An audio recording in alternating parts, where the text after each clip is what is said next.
stories featured in Greeking Out are original adaptations of classic Greek myths. This week's story features several impossible tasks, love arrows used irresponsibly, complicated family dynamics, and oxen that can breathe fire. Welcome back to Greeking Out. We are almost all the way through our All Systems Argo epic, doing a deep dive into the story of Jason and the Argonauts and their quest for the Golden Fleece. Thus far, Jason seems to have been very lucky to have his friends. This is true. Jason is not exactly the Odysseus type, if you know what I mean. You are saying he is not clever. Well, I'm not saying that, but... Odysseus was often referred to as the cleverest of the Greeks. This does not describe Jason. Okay, maybe I am saying that, but in all fairness, Jason was young and probably in a little bit over his head. But lucky for him, Jason always seemed to have help when he needed it. For example, at the end of the last episode, Jason and the Argonauts were on the island of Ares and just happened to run into some shipwrecked royalty. Actually, I think we could just sum this up with a clip from the last episode. Do we have that audio? Can we roll the clip? So, anyway, Argus number 4 says, I am a son of Phrixus, and these are my brothers. We were on a journey to claim our birthright and take back our kingdom, but our ship broke apart before we could get there. My name is Jason, the captain replied, and we are... Wait a second, did you say you were from Colchis? As in, Colchis ruled by King Aedes with the Golden Fleece, Colchis? And your father was Phrixus, the guy who rode the flying ram that became the Golden Fleece?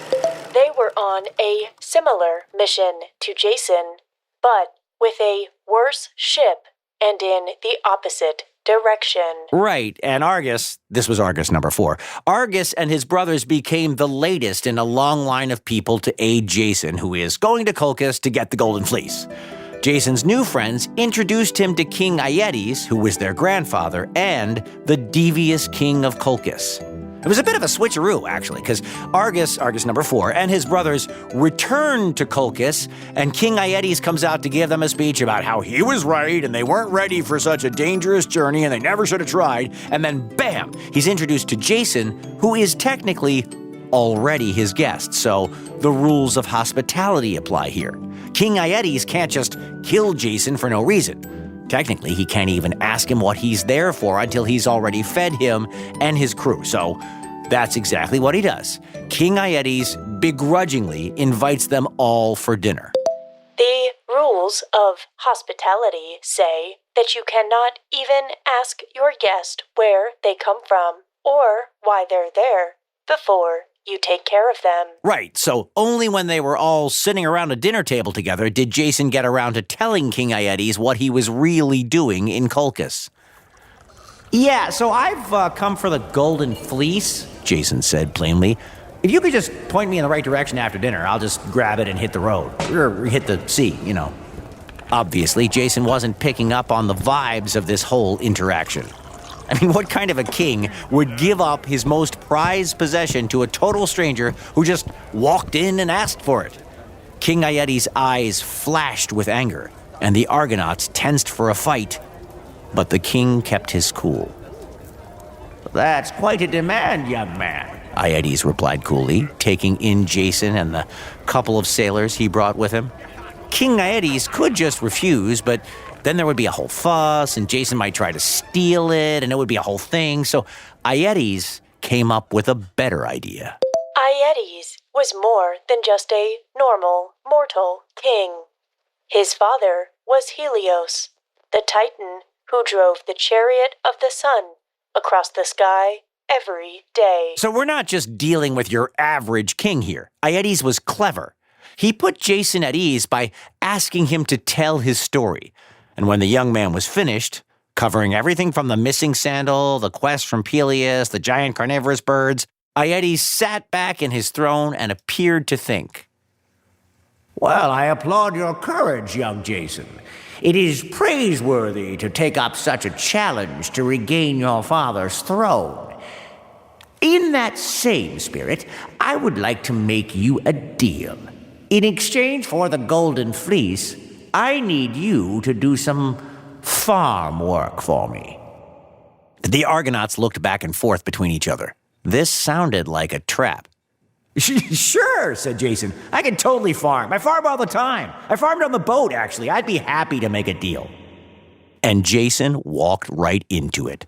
He wanted that fleece so badly, he wasn't thinking critically about the situation. Good. Then we are in agreement, Aedes said. I will give you the Golden Fleece, provided that you can do one or two things for me. And then King Aedes outlined the terms of the deal. In order to leave with the Golden Fleece, Jason, without the Argonauts, had to plow the field of Ares so a crop could be planted there. He had to harvest it and then be on his way. Pretty straightforward, right? Wrong. The field of Ares could only be plowed by yoking two divine, fire-breathing oxen, and then Jason had to plant dragon's teeth in the soil. From these teeth, fierce warriors would sprout out of the ground, and Jason had to harvest them before he was finished. And of course, by harvest, what the king really meant was that Jason needed to fight them all and Kill them. Okay, yeah, you beat me to the punch there, Oracle, but yes, he would have to kill them. Yo, wait a second, Jason cried. What kind of a farm is this? None of the Argonauts replied. They just shook their heads sadly. They couldn't help Jason with this agricultural quest. It was all up to him.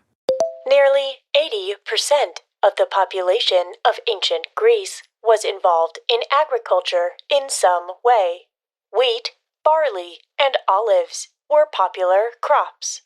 But, notably, princes typically did not engage in farming. Yeah, Jason was on his own, and he needed help now more than ever. Fortunately, Jason had a couple of gods in his corner.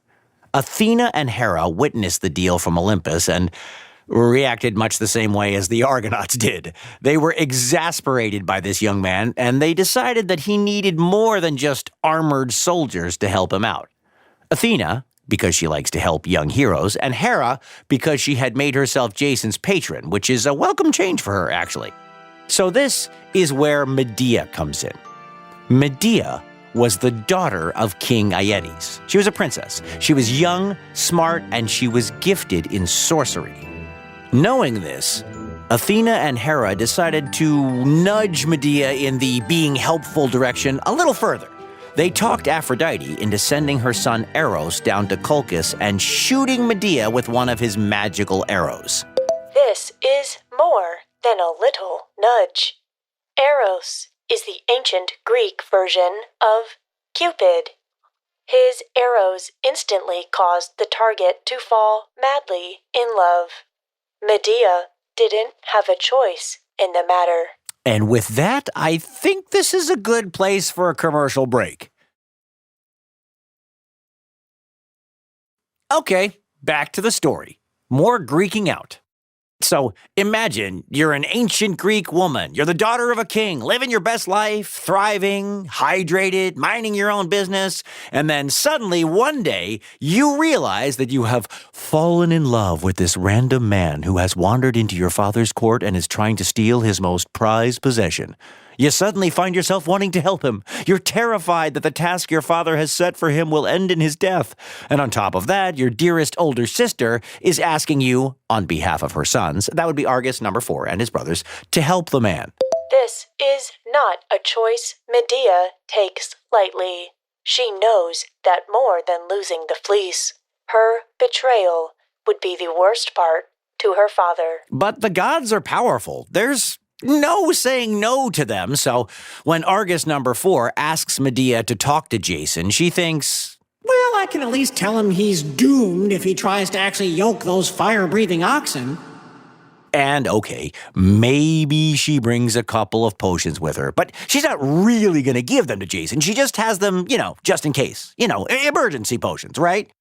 So, when Jason meets Medea in secret at the Temple of Hecate, he's smart enough to know that he's not going to be able to do this without her help. He can also see that she's maybe under a spell from the gods, so he doesn't give her a chance to speak before he convinces her that she should help him. Ariadne helped Theseus, and now she's famous, He said after laying out his case. I could make you famous. But fame wasn't what Medea was after. She was in love, and she just wanted to help, as bad of an idea as that was. So she tells him all the steps to take to get the favor of the right gods, and she gives him an ointment to rub all over his body. It doesn't smell very good, but this ointment will make him super strong and fireproof. Exactly what he needs to yoke 2 fire-breathing oxen. In this context, a yoke is a large wooden frame that is placed across the neck of farm animals like horses or oxen to allow them to pull a plow. Jason is so impressed with Medea's talent and competence as she laid out his path to success, he couldn't help but fall in love with her. Did you get all that? Medea asked after she was done explaining. Jason was looking a little glassy-eyed, and she wanted to make sure there were no mistakes. Well, yeah, totally. No, I got it, Jason said. Man, you really know what you're doing. How can I ever repay you? Medea wasn't looking for payment. She had done it so that he wouldn't die, and so her sister would be happy, and also because she was in love with Jason. I'll tell everyone back in Greece about your talent, Jason said. Everyone will know how generous and smart you are. Medea scoffed. That wasn't even a little bit enticing. Okay, she said, rolling her eyes. Thanks a lot. Or you could come with me, Jason said, shooting his shot. Show them in person how great you are, as, like, my wife. This was, of course, more than the god-touched Medea could stand. She agreed to marry him right then and there. The next morning, though, it was time for the farming demonstration. Despite professing his love for farming, Jason didn't exactly have much experience. Or any experience, really. Nevertheless, he managed to wrestle the bulls into the yokes using his new super strength and get them to pull the plow. Medea's potion protected him from being burned to a crisp, and he walked behind the 2 animals as they dug deep furrows in the ground, dropping dragon teeth in the soil behind them. When all the teeth had been planted, the ground began to shake. Jason could see armored hands and helmets emerging from the ground as a whole squad of fully armed soldiers began to push up out of the earth like the tips of new plants, kind of like metal-tipped asparagus or something. Well, that's the weirdest thing I've ever seen, Jason said. And trust me, I've seen some weird stuff on this journey. Luckily, Jason had been given specific instructions for this by Medea. He had to cause conflict among the soldiers. She even gave him a weapon to use for this specific situation. A bag of rocks. Yep, a bag of rocks. Jason threw one rock as hard as he could into the middle of the group, nearly knocking the helmet off of one of the tallest soldiers. The soldier yelped in pain and surprise and immediately turned around and shoved the soldier next to him, thinking he was to blame. In an instant, the 2 were yelling and screaming and fighting each other. Without hesitating, Jason threw another rock and hit a different soldier square in the back, who immediately started another fight.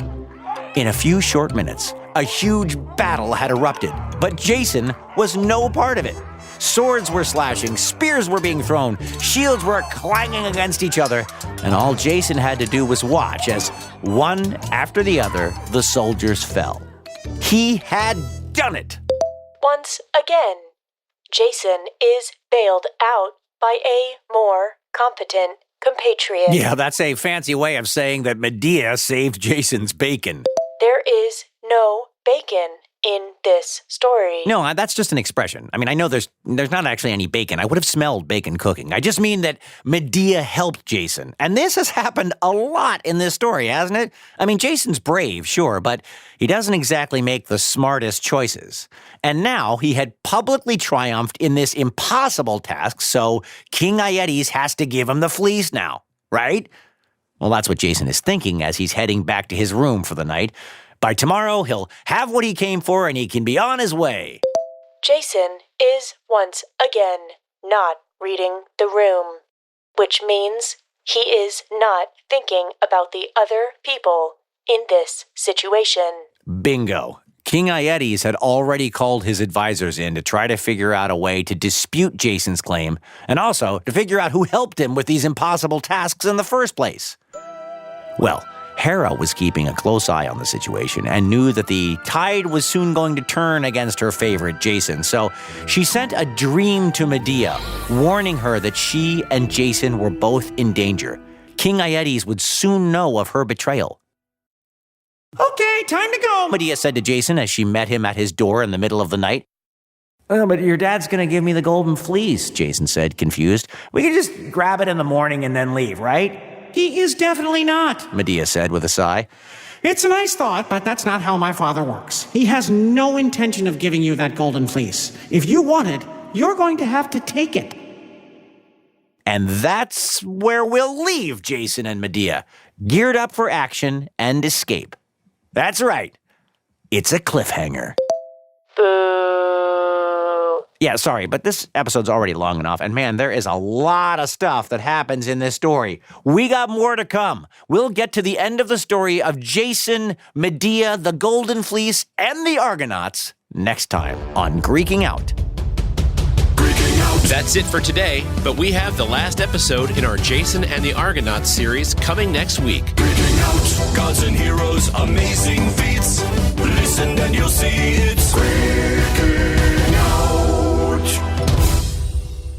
This episode of National Geographic Kids Greeking Out is written by Jillian Hughes and Kenny Curtis, and hosted by Kenny Curtis, with Tori Kerr as the Oracle of Wifi. Audio production and sound design by Scotty Beam, and our theme song was composed by Parry Gripp. Dr. Meredith Safran is our subject matter expert, Emily Gamin and Lorri Broda are our producers, and Emily Everhart is our senior producer.